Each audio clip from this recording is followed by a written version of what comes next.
오늘 말씀의 제목은 부르심을 받은 인생이라는 제목입니다. 모든 사람은요, 예외 없이 딱 한 번의 인생을 살아갑니다.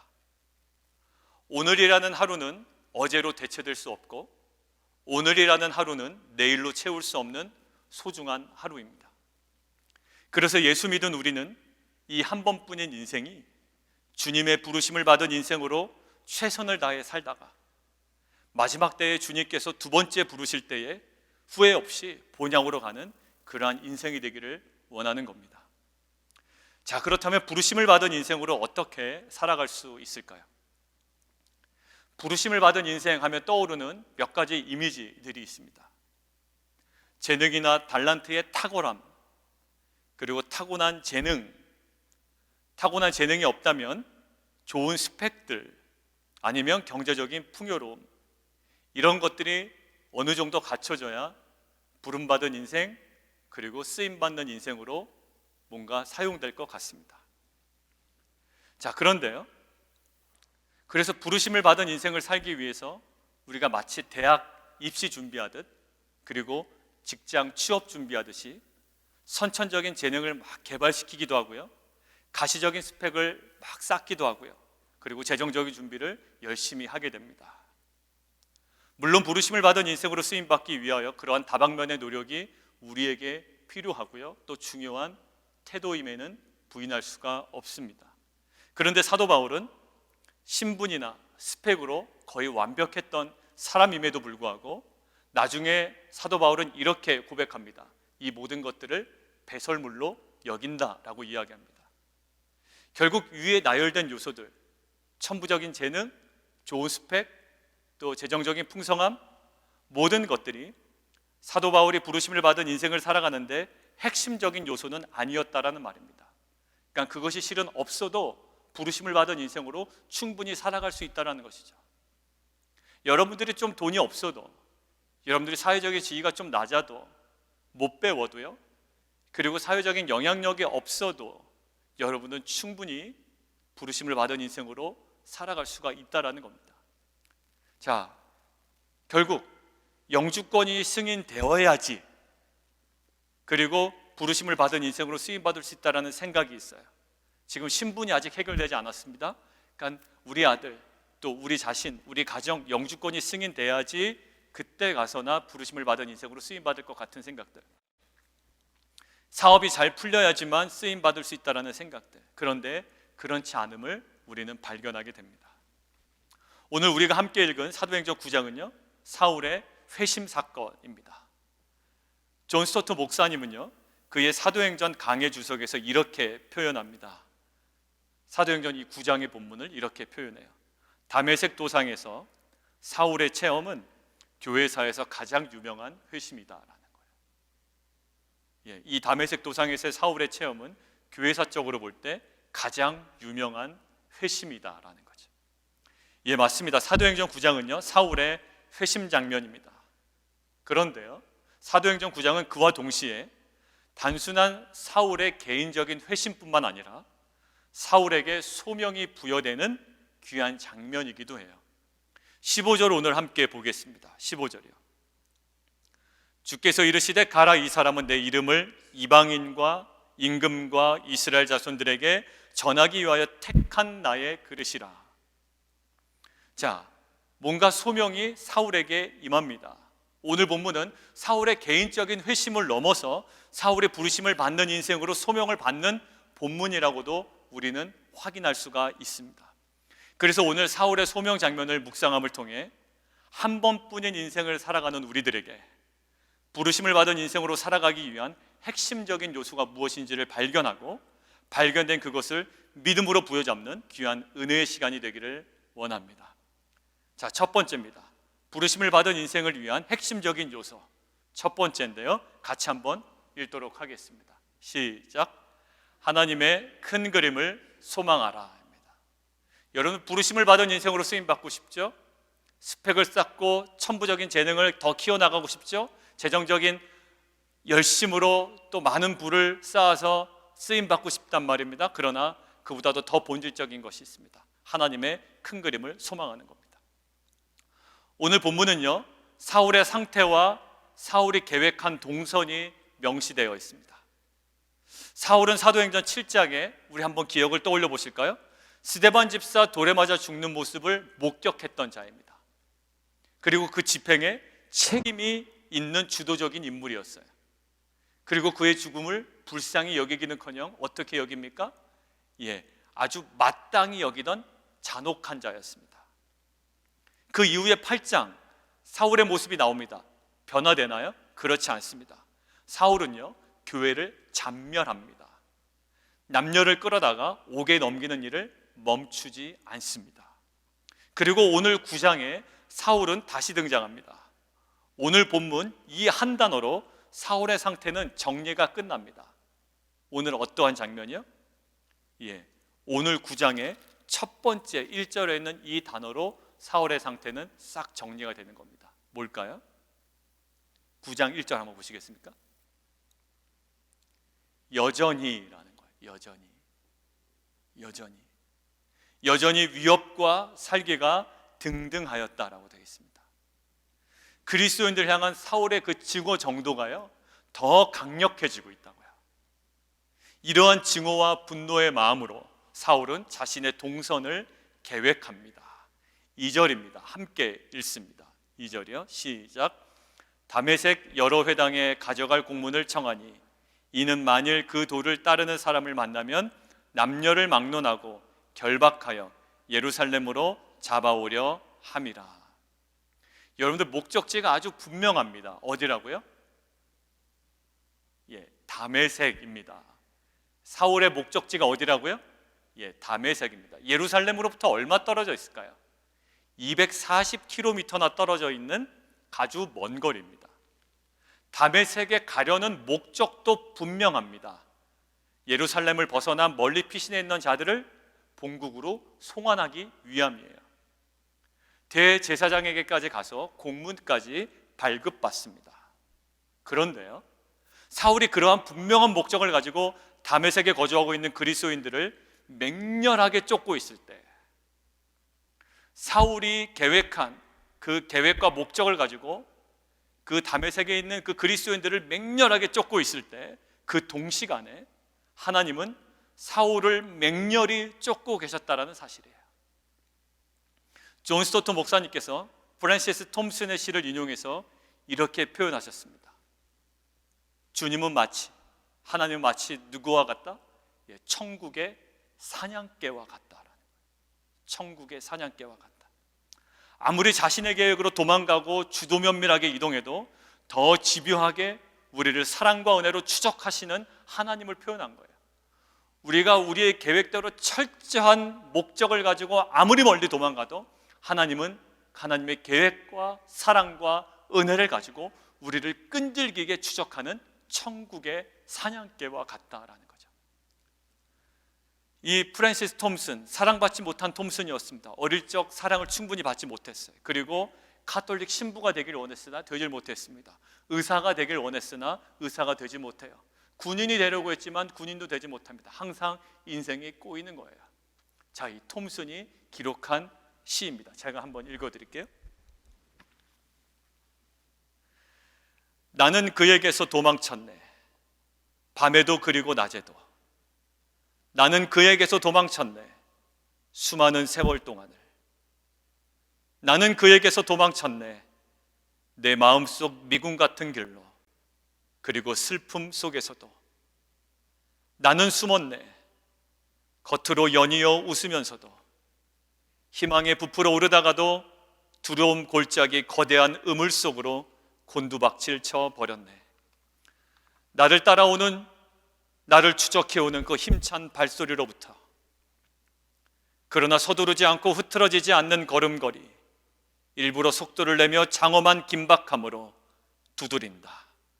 그리고 한 목소리가 두드린다. 발소리보다 더 긴박하게. 내가 나를 배반하기에 모든 것이 너를 배반한다. 천국의 사냥개야. 아무리 자신이 자신의 목적대로 인생을 멀리 떠나고 계획한다 할지라도 그 계획을 덮는 하나님의 계획과 하나님의 사랑과 은혜가 그를 뒤쫓고 있었다라는 거예요. 사울은 분명한 목적을 가지고, 자신만의 분명한 목적을 가지고 다메섹으로 이동하고 있다고 생각했을 겁니다. 그러나 하나님은 하나님의 큰 그림을 가지고 다메섹으로 함께 이동하고 계셨어요. 사울은 자신의 분명한 목적을 가지고 다메섹으로 이동하고 있다고 생각했어요. 나는 이러한 목적을 가지고 그들을 잡아 이끌어야 되기 때문에, 본국으로 송환해야 되기 때문에 나는 이러한 목적을 가지고 지금 다메섹으로 간다 라고 생각했을 거예요. 그런데요, 사울은 눈치채지 못했지만 그 이면에 그것들을 바라보고 계신 하나님께서 다메섹으로 함께 하나님이 이동하고 계셨습니다. 사울의 계획은 무엇이었습니까? 다메섹 회당에 가서 사람들을 체포하기 위한 이동이었습니다. 그런데 결론은 무엇으로 납니까? 사울이 다메섹에 왜 갔다고요? 체포하기 위함이었어요. 그런데 결론은 19절 후반부를 보십시오. 여러분들 성경책으로 보세요. 음식을 먹음에 강건하여지니라. 후반부요. 사울이 다메섹에 있는 제자들과 함께 며칠 있을새 즉시로 각 회당에서 예수가 하나님의 아들이심을 전파했다라는 거예요. 무엇으로 되어 있습니까? 복음을 따르는 자를 체포하기 위한 걸음걸이가 무엇으로 변화됩니까? 복음을 전하기 위한 걸음으로 변화되었습니다. 하나님의 큰 그림은요, 사울의 분명하고 주도면밀한 계획을 알고 계셨고요, 그거를 덮고 계셨다고요. 결국 사울의 목적과 계획이 있었습니다. 그들을 체포하겠다, 예루살렘으로 끌고 가겠다라는 계획은 하나님의 완벽한 목적과 계획을 성취하기 위한 그런 하나의 부분적 걸음에 불과했다라는 거예요. 그들을 체포하겠다라고 갔지만 실은 사울은 하나님께 완전히 체포된 자로 하나님의 뜻이 이루어지게 되었습니다. 그러나 예수님을 만나기 전까지는 자신의 계획을 덮고 있는, 자신의 계획보다 더 큰 계획, 하나님의 큰 그림, 하나님의 빅피처를 사울은 바라보지 못하고 있었어요. 여러분들, 광야에 있는 80세 노인의 모세를 바라보십시오. 우리 모세를 보세요. 그날도요, 자신의 계획을 가지고 광야 서쪽으로 양떼를 치러 나갑니다. 양떼를 치러 나가요. 그러한 모세의 계획을 덮고 있는 하나님의 큰 그림이 있어요. 그는 오늘 자신의 계획대로 양을 치러 광야 서쪽으로 나갑니다. 서쪽 광야로 나가요. 그런데 하나님의 큰 그림이 그 모세의 계획을 덮고 있다고요. 결국 떨기나무에서 모세를 만나기 위한 하나님의 큰 그림이 덮고 있어요. 모세가 세운 일상의 계획은 하나님의 계획이 일부였던 거예요. 모세는 오늘 광야 서쪽으로 가서 양을 쳐야지 라는 계획을 세웠지만 실은 하나님의 큰 그림의 일부였던 거예요. 떨기나무에서 하나님을 만나고 나서야 그는 깨닫게 됩니다. 요셉도 보십시오. 형들에게 팔려가지 않아요? 그런데 형들의 악하고 주도면밀한 계획으로 자신의 인생이 파괴되고 있다는 생각을 아마 그는 했을 겁니다. 그런데 결국은 이렇게 얘기합니다. 창세기 50장이에요. 당신들은 나를 해하려 하였으나 하나님은 그것을 선으로 바꾸사 오늘과 같이 많은 백성의 생명을 구원하게 하시려 하셨습니다라는 거예요. 요셉은 형들의 계략으로 시작된 억울한 인생 속에 하나님의 더 큰 그림, 더 큰 계획, 그 빅픽처가 구속사가 있다는 것을 깨닫게 됩니다. 뭐라고요? 형들의 계략으로 시작된 자신의 억울한 인생 속에 어떤 큰 그림이 있어요? 이스라엘 민족을 구원하기 위한 하나님의 큰 그림이 자신의 억울한 인생을 덮고 있다란 말이에요. 우리가 하나님의 부르심을 받은 인생을 살기 위해서 이러한 고백이 있어야 됩니다. 우리는 우리의 최선을 다해요. 그럼에도 우리의 최선과 우리의 계획들을 덮는 하나님의 큰 그림이 항상 있다라는 것을 고백하고 소망하는 자들이 되어야 할 줄 믿습니다. 여러분들, 제일 옆에서 볼 때 안타까운 사람이 누군지 아세요? 항상 자신의 계획이 있어요. 그런데 그 동시에 하나님의 큰 그림이 있다는 것을 염두에 두지 않아요. 언제서야 깨닫게 될까요? 자신의 계획이 수포로 돌아가고 하나님의 계획이 다 이루어지고 나서야 이랬구나라고 나중에서야 알아요. 근데 우리는 하나님께 쓰임받는 인생이 되기 위해서는 무엇을 깨달아야 된다고? 자신이 계획을 세운다고요. 충분히 세워야 되고요, 열심으로 세워야 돼요. 그러나 항상 견지해야 되는 그 시각이 있어요. 내가 이렇게 계획을 세우지만 이것이 수포로 돌아갈 수 있어. 이게 아닐 수가 있어. 오히려 나에게는 낭패를 경험할 수가 있어. 그러나 그 상황에 그 내 계획과 나의 모두 주변이란 목적을 덮고 있는 하나님의 더 큰 그림, 빅피처가 있다라는 사실을 바라보며 소망하는 공동체가 되기를 원합니다. 여러분들, 교회가 이렇게 될 거야 라고 우리가 계획들을 가지고 나가야 됩니다. 계획 없는 사람은 굉장히 무책임한 자예요. 그러나 우리가 계획을 열심히 세워나가지만 그와 동시에 우리가 견제해야 되는 시각이 있다고요. 뭐라고요? 이럼에도 불구하고 하나님의 큰 그림은 분명히 존재하고 이루어지고 있어라는 거예요. 여러분, 사울은요, 선한 목적도 아니에요. 예수님을 핍박하는 악한 목적으로 자신의 동선을 계획합니다. 그러나 그 악한 목적은 결국 사라지게 돼요. 수포로 돌아가게 되고요, 하나님의 큰 그림, 하나님의 빅피처는 완성됩니다. 여러분의 가족이 아니면 여러분과 관계 맺는 그 누군가가 너무 세상적으로, 너무 비겁하고, 너무 비열하게, 너무 세속적으로 일을 꾸미고 계획할 수 있습니다. 하나님은 온데간데 없어요. 이렇게 하면 될까, 저렇게 하면 될까, 완전 세속적이야, 모든 계획이. 그렇게 할 수 있습니다. 그런데 오늘 사울의 계획은 산산조각 나고 하나님의 빅픽처가 완성된 것을 꼭 기억하시고, 여러분들 어떠한 계획이 여러분들의 삶을 둘러쌀지라도, 어떤 상황이 여러분들의 삶을 둘러쌀지라도 하나님의 큰 그림을 소망하며 믿음으로 인내하며 나아가는 저와 여러분들이 되기를 주의 이름으로 축원합니다. 여러분들, 저 사람의 완악한 계획이 눈에 보여요. 그러나 여러분들 믿음으로 바라보시고 선포하십시오. 야, 저 사람의 수가 나에게도 읽히는데 하나님에게는 오죽하겠습니까? 이게 다 하나님 영광을 위해서 합니다 라고 하지만 실은 아닌 것 같거든요. 근데 하나님은 오죽하겠냐고요. 그 이빠른 고백을 받으시겠냐고요. 근데 여러분들, 그것 때문에 마음 상하지 마세요. 아무리 저 사람의 완악한 계획만 보이지만 결국 더 큰 그림, 하나님의 빅픽처로 덮고 계시는 하나님의 그 은혜와 하나님의 섭리가 그 인생들 가운데, 공동체 가운데 분명히 이루어질 줄 믿습니다. 여러분들, 잠언에 이렇게 써 있어요. 사람이 마음으로 자기의 길을 계획할지라도 그 걸음을 인도하는 자는 누구시라? 여호와시니라. 여러분들, 이것을 꼭 유념하세요. 여러분들 열심히 계획하시고 여러분들 세상에서 굉장히 제일 똑똑한 사람 같나요? 사울이 아마 그런 생각을 가졌을 거예요. 나만큼 똑똑한 사람 없다 라고 생각했을 거고요, 나만큼 하나님 뜻을 분별할 수 있는 사람 없다라고 생각하고 굉장히 열심으로 엉뚱한 짓 하고 다녔던 거예요. 여러분들이 계획하는 모든 계획들, 그것의 한계를 꼭 직면하셔요. 그리고 그것이 온전하지 않다라는 것 꼭 여러분들 고백하셔요. 여러분들보다 더 똑똑한 사람 많습니다. 그리고 여러분들의 지식보다, 여러분들의 최고와 최선보다 더 위대하시고 더 영광스럽고 더 영원한 진리를 우리 가운데 허락하시는 하나님이 보고 계세요.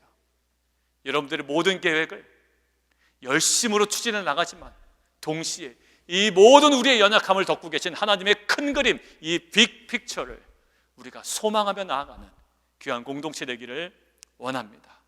우리는 지금 코비드-19 코로나 바이러스의 어려운 시절을 지나고 있습니다. 전 세계 경제 침체가 예상되고 있고요, 이미 각 비즈니스에서는 경험하고 계십니다.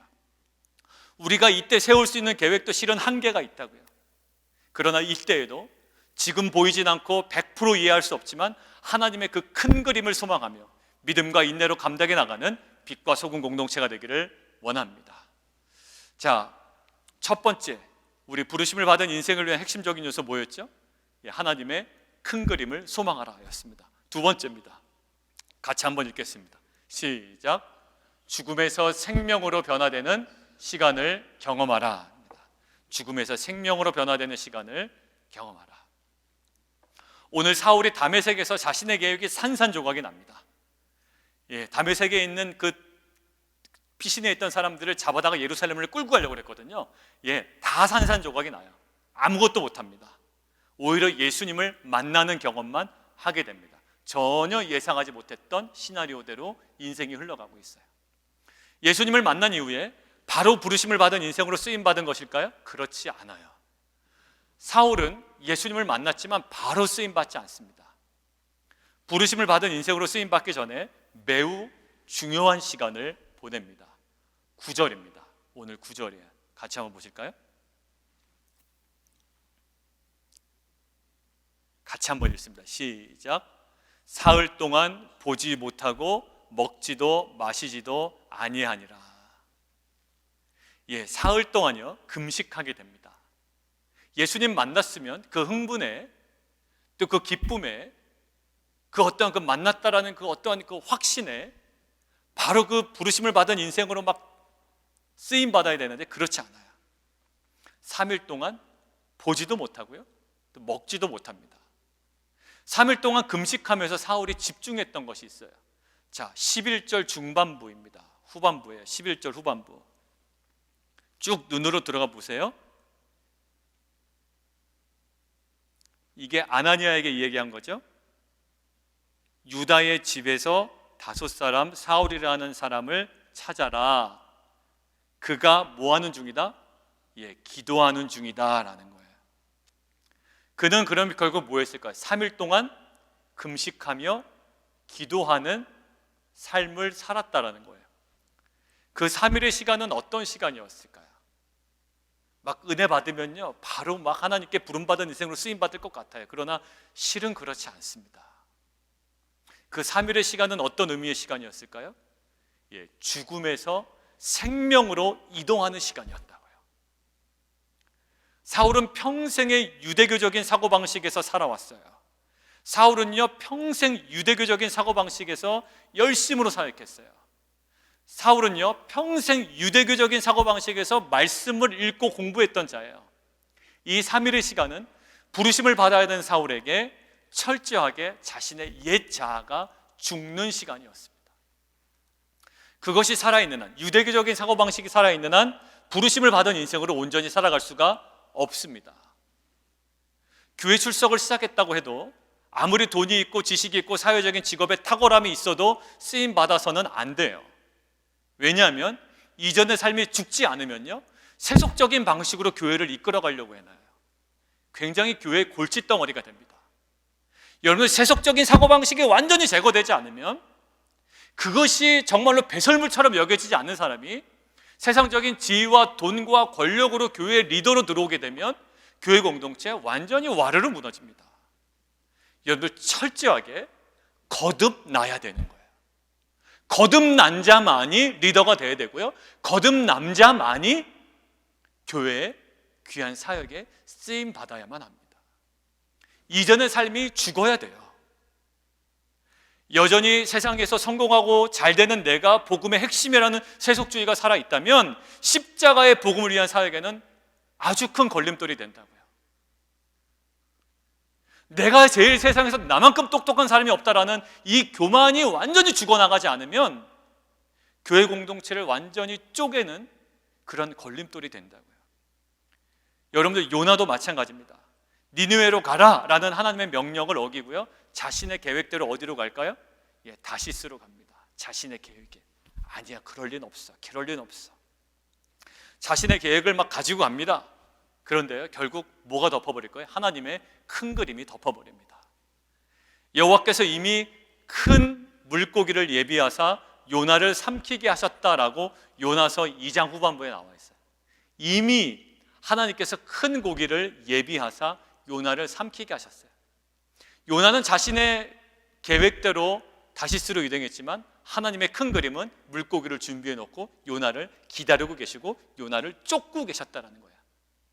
천국의 사냥개인 것처럼. 자, 결국 고래에게 삼킴을 당하게 됩니다. 그가 며칠 동안 고래 뱃속에 있었나요? 오늘 사울처럼 3일 동안 고래 뱃속에 있습니다. 자, 그가 한 행동이 있습니다. 요나서 2장 17절에서 3장 1절까지 이렇게 되어 있어요. 요나가 밤낮 3일을 물고기 뱃속에 있으니라. 요나가 물고기 뱃속에서 그의 하나님 여호와께 기도하여, 이렇게 되어 있습니다. 그래서 그 뒤에 이어지는 문장이 기도문입니다. 여러분, 3일간의 이 요나의 기도 시간은 불순종의 요나는 죽고 생명으로 요나가 옮겨지는 귀한 은혜의 시간이었음을 저희는 믿습니다. 여러분들 우리 개척 초기에 2018년 9월에요.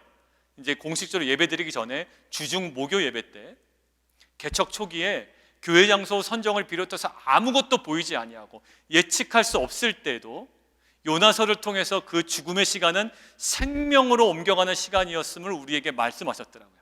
제가 그때 설교를 찾아봤습니다. 이렇게 제가 기록해 놨더군요. 제가 읽어드리겠습니다. 요나는 고래에게 삼키어졌지만 그가 변화되는 장소였습니다. 우리는 지금 환경에 삼킨 바 된 것 같습니다. 그때 왜냐하면 교회 장소를 도무지 찾을 수가 없었거든요. 그러나 우리가 삼켜진 시간이 아니라 우리가 변화되는, 우리가 단련되는 시간입니다. 하나님께서는 우리를 지금 초청하고 계십니다. 기다림으로의 부르심입니다. 누에 고치로의 부르심, 고래 뱃속으로의 부르심입니다.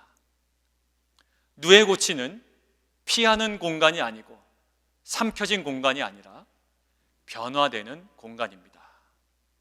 새 자아가 창조되어지고 빚어지는 공간입니다. 고래 뱃속은 삼켜진 공간이 아니라 변화의 공간입니다 라고 제가 적어놓고 그날 여러분들과 함께 말씀을 나눴더라고요. 여러분들, 예수님의 십자가의 죽음도 마찬가지입니다. 죽음 이후에 부활이 바로 진행된 것은 아니에요. 사망 선고가 떨어진 이후에 바로 부활이 임하지 않았습니다. 철저한 3일간의 죽음의 상태가 있었습니다. 외견사고는 그것이 죽음의 시간이었어요. 그러나 사실상 죽음에서 생명으로, 죽음에서 부활로 이동하는 시간이었다고요. 그 3일의 시간이. 여러분들, 우리는 뭔가 뭐 하나만 잘 되면 대본에 일어나서 뭔가를 막 서두르게 됩니다. 여러분, 그러나 우리가 머물러야 되는 자리가 있어요. 뭘까요? 사울이 서두르지 않았다고요. 오히려 서두르게 하나님께서 허용조차 안 하셨어요. 보게도 못하시고요, 먹지도 못하게 하시고 3일 동안 이 죽음에서 생명으로 옮겨가는 이 시간을 사울로 통하여 경험하게 하셨다고요. 여러분들, 우리는요, 지금 제가 이 말씀 묵상하는데 우리는 지금 이러한 3일간의 시간을 지나고 있는 거예요. 아무것도 할 수가 없어요. 제가 출근하겠습니다라고 회사에서 반기지도 않아요. 코로나로 인해서, 경제활동의 중단으로 인해서 우리는 지금 3일간에 먹기는 합니다만 실제로 우리가 평소에 일상적으로 늘 하던 행동들이 지금 마치 멈춰 있어요. 그러나 오늘 말씀을 묵상하면서 이 3일간에 침묵할 수밖에 없고 아무것도 선택할 수 없는 이 시간들이 우리 공동체와 각 가정에게 주시는 은혜의 시간이라는 확신이 들었습니다. 사울에게 이 3일은요, 허비된 시간이 아니에요. 죽음에서 생명으로 이동하는 은혜의 시간, 변화의 시간이었던 것처럼 우리가 지금 직면하고 있는, 일할 수도 없어요. 일거리도 다 없어졌습니다. 아무것도 할 수 없는 3일을 지나고 있어요. 그러나 우리가 직면하고 있는, 눈은 뜨고 있지만 아무것도 예측할 수 없고 보이지 않는 이 3일간의 시간은 죽음에서 생명으로, 그리고 죽음에서 부활로, 옛 자아에서 거룩한 새로운 자아로 변화되는 은혜의 시간이 될 줄 믿습니다. 이 3일간의 시간이요, 3일은 어떻게 해서든지 지나요. 그런데 우리가 이 사울처럼 금식하고 우리가 기도함으로 하나님께 맞닿아 있지 않으면 이 시간은 그저 3일이 지나가 버리는 시간이에요. 오늘 3일 동안 무슨 일이 일어날까요? 사울이요, 다시 보게 되는 은혜가 임했다고요. 사울이 변화되는 시간이었다고요. 이 시간이 지나면 부르심을 받은 인생으로 살아갈 우리에게 주시는 은혜가 있습니다. 뭘까요? 12절 한번 보세요. 12절. 그가 아나니아라는 사람이 들어와서 자기에게 안수하여 뭐예요? 다시 보게 하는 것을 보았다라는 거예요. 사울이 기도하는데요, 그 장면을 본 거예요. 누가 들어오는데 아나니아라는 사람이 들어와서 자기에게 안수를 하면 자기가 이제 3일 후에 다시 보게 되는 것들을 봤다는 거예요, 미리. 자, 그리고 17절 한번 보십시오. 17절에 이렇게 나와 있습니다. 예수께서 나를 보내어 너로 다시 보게 한다라는 거예요. 아나니아가 사울에게 이렇게 얘기하죠. 결국 하나님께서 이 3일간의 시간을 정말로 하나님과 맞닿아 있어서 죽음에서 생명으로, 죽음에서 부활로, 옛 자아가 청산되고 새로운 자아로 거듭나는 변화의 시간을 지내는 우리에게 하나님께서 허락하시는 은혜가 있다고요. 뭐라고요? 다시 보게 하는 은혜, 다시 보게 하는 은혜. 여러분들 정말 탁월한 사람은요, 안목이 살아있는 자예요. 영적인 사람은요, 영적으로 바라볼 줄 알아요. 아, 지금은 멈춰야 될 때구나. 지금은 우리가 애써서 충성해야 될 때구나 알아요. 근데요, 이 안목이 없는 자들은 항상 물질적으로만 해석해. 눈에 보이는 대로요. 경제가 좋으면 덩달아서 좋아하고, 안 좋으면 덩달아서 다운되고. 딱 보면 기준이 뭔가요? 예, 세상 사람들이 바라보는 기준이에요. 그런데요, 어떤 은혜요? 이 3일간의 시간을 우리가 잘 보내면 우리가 다시 볼 수 있는 안목이 우리 가운데 허락된다는 거예요. 뭐에 대해서 다시 보게 될까요? 사울처럼 하나님에 대하여 다시 보게 되는 은혜가 있습니다. 유대교적인 사고방식으로 하나님을 봤거든요. 그는 이제 그 방식을 버려요. 옛자가 죽고요, 이제는 예수 그리스도의 복음으로 하나님을 바라봅니다. 그리고 자신에 대하여서도, 이 모든 상황에 대하여서도 영의 눈이 열려 다시 보게 되는 은혜의 시간이 사울에게 임한 거예요. 여러분들, 고난이 아니라, 자신이 주장했던 신앙이 전부가 아니라, 자신의 주도면밀하게 계획했던 것들에 늘 한계가 있으며 결국 그 모든 것들을 덮고 계시는 하나님의 큰 그림, 하나님의 빅픽처를 다시 보게 하시는 은혜를 허락할 줄 믿습니다. 여러분들 이미 바라보고 계신 분도 있어요. 근데요, 저는 너무나도 안타까운 게 직장의 일이 줄어들고 어렵고 이것에 완전히 매몰되어서 하나님의 큰 그림을 바라보지 못하는 거예요. 세상 사람과 똑같은 거예요. 뭔가 안 좋게 되고 연기되는 거예요. 하나님께서 말씀을 통하여 연기되는 것은 의도된 지연은 하나님의 사랑의 표현이다라는 걸 분명한 말씀을 주셨고요. 그래서 우리에게는 그것이 불리하게 보일지라도 그것들을 덮고 계신 하나님의 큰 그림을 바라보며 소망 가운데 살아가는 것. 여러분들, 지금 우리는 너무나도 힘든 시기를 보내고 있습니다. 각자마다 비즈니스 때문에 직장에 여러 가지 문제를. 그러나 우리의 영의 눈이 열리기를 원합니다. 하나님의 큰 그림을 바라볼 수 있는 영의 눈이 열리기를 원합니다. 무슨 시간에요? 이 3일간의 침묵의 시간에, 3일간의 금식의 시간에, 3일간의 먹지도 못하고 아무것도 할 수 없고 온 우리의 손과 발이 묶여있는 듯한 이 시간에 하나님과 온전히 맞닿아 있음으로 인하여 우리의 영의 눈이 열려 하나님의 큰 그림을 바라볼 수 있는 믿음의 공동체가 저와 여러분 가운데 회복되기를 원합니다. 여러분들, 고래의 뱃속에서의 시간, 그리고 오늘 사울이 임했던 유다 집에서의 그 3일간의 시간, 그 시간을 사랑하는 성도 여러분들, 오늘 사울이 그 3일간을 기도로 채우고 하나님과의 깊은 관계 속에 들어가 죽음에서 생명으로 옮겨진 것처럼 이 가족들과 함께 아무것도 할 수 없고 집에만 있어야 되고 행동에 제약이 있는 이 시간을 우리의 불평의 시간으로 삼지 아니하고 하나님께서 또 다른 하나님의 큰 그림을 우리에게 보여주시는 은혜의 시간인 줄 알아. 그 시간을 영적으로 깨어 기도함으로 말씀 앞에 거룩하게 임함으로 하나님의 감춰져 있는 큰 그림을 우리가 믿음으로 바라보고 인내함으로 감당해 나가는 귀한 공동체가 되기를 원합니다. 우리 자리에서 다 함께 일어나시도록 하겠습니다. 어제 말씀을 정리하면서 하나님의 그 계획에 대해서 우리가 좀 함께 나눌 수 있는 찬양이 뭘까라고 했는데 이 찬양이 생각이 나더라고요. 내 안에 주어진 매일의 삶을 살다가 보면 그곳에 날 향한 계획, 섭리가 있다네.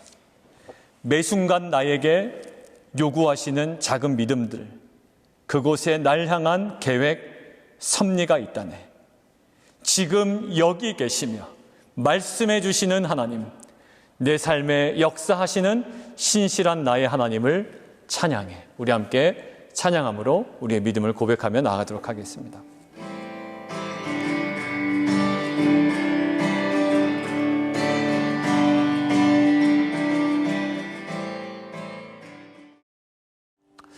우리 시간 함께 좀 기도했으면 좋겠습니다. 그동안 참 열심히 살아오셨어요. 각자의 계획을 가지고 또 각자의 비전을 가지고 우리가 아주 주도면밀하게 잘 살아왔습니다. 여러분들 비즈니스 가운데도, 여러분들 직장 가운데도 여러분들 많은 계획으로 결정해 놓고 지금까지 오셨을 겁니다. 또 많은 성공과 성취도 거두셨을 거예요. 근데 지금 이 코로나 바이러스가 딱 터지고 나니까 우리의 손과 발이 완전 묶여버렸습니다. 아무것도 할 수가 없어요. 사울이 자신의 계획으로 다메섹으로 갑니다. 왜 가는지도 알고 있고요. 분명한 목적이 있습니다. 그러나 그 모든 계획이 수포로 돌아갑니다. 근데요, 수포로 돌아간 그 계획 속에 하나님의 빅 픽처, 하나님의 큰 그림이 그의 인생을 덮고 있습니다. 지금 손과 발이 묶여버린 우리의 모든 이 어려운 상황들이 우리의 계획이 잘못돼서도 아니고요, 우리 계획이 실패해서도 아닙니다. 이 모든 것들을 덮고 계신 하나님의 더 큰 계획이 있는 줄 우리는 믿습니다. 하나님, 그러한 영의 눈이 우리에게 열리게, 우리에게 은혜 베풀어 주시옵소서. 그리고 우리가 손과 발이 묶여있는 이 3일간의 기간은 유다의 집에 머물고 있었던 사울이 그 3일 기간에 먹지도 못하고 전심으로 기도했을 때, 또 구로의 뱃속에 감춰 있었던 요나가 3일간 하나님께 전심으로 기도했을 때, 죽음에서 생명으로, 죽음에서 부활로, 그것이 갇혀있는 시간이 아니라 변화되는 시간으로 하나님께서 굉장하게 놀랍게 사용하신 것처럼, 이 우리가 아무것도 할 수 없는 이 3일간의 시간은 우리를 삼켜버린 시간이 아니라 우리를 변화시키려는 하나님의 은혜의 시간인 줄 믿습니다. 하나님, 우리의 영의 눈이 열리게 도와 주시옵소서. 우리가 주 앞에 더욱더 변화되고 죽음에서 생명으로, 부활로 옮겨지는 귀한 은혜의 시간 되게 도와 주시옵소서. 이 시간 하나님께 우리가 주님 이름 한 번 부르고 함께 기도하며 나가도록 하겠습니다. 주여, 살아계신 하나님 아버지 감사합니다. 살아계신 하나님 감사합니다. 우리가 지금까지 인생을 살아오면서 수많은 계획들을 가지고 살아왔습니다. 정말로 착실하게, 정말로 주도 면밀하게, 정말로 부지런하게 살아왔습니다. 이 이민 생활이 힘든 것도 알기 때문에 정말로 많은 성취도 이루어냈습니다. 그러나 어느 순간 우리의 손과 발이 다 묶여버렸습니다. 어느 것 하나 마음대로 결정할 수 없습니다. 심지어 이동하는 것조차도 이제는 정부의 허가를 받아야 할 지경까지 이르릅니다. 하나님, 이 시간이 우리를 삼켜버린 시간이라고 우리는 생각되지만 하나님은 우리에게 분명하게 말씀하십니다. 지금 이 시간은 너희 가정을, 너희 직장을, 네 비즈니스를, 너희 공동체를 삼켜버린 시간이 아니라 고레벳 속의 3일 동안, 유다의 집에서의 3일 동안 하나님을 직면하고 하나님과 맞닿아 있으므로 죽음에서 생명으로, 죽음에서 부활로, 옛 자가 죽고 새로운 자가 거듭나는 변화의 시간으로 하나님께서는 계획을 갖고 우리에게 다가오십니다. 우리의 모든 계획이 수포로 무너질 때 하나님의 빅 픽처, 하나님의 큰 그림을 소망할 수 있는 귀한 믿음의 공동체가 되게 하여 주시옵소서. 지금은 십자가의 죽음과 부활을 통해 우리를 구원하신 예수 그리스도의 은혜와 하나님 아버지의 우리를 향한 변함없는 사랑하심과 성령님의 교통하심이 우리들의 주도 면밀한 계획이 수포로 돌아가는 절망 속에서도 여전히 성취되고 있는 하나님의 큰 그림, 그 구속사를 소망할 줄 알며 그 절망의 시간이 죽음에서 생명으로 옮겨가는 부활의 시간인 줄 알아 기도로 채워감을 통해 다시 보게 하시는 놀라운 은혜를 누리게 될 빛과 소금 성도님들, 모든 가정과 직장과 사업과 모든 일 속에 지금부터 영원토록 함께 계시기를 간절히 축원하옵나이다. 아멘.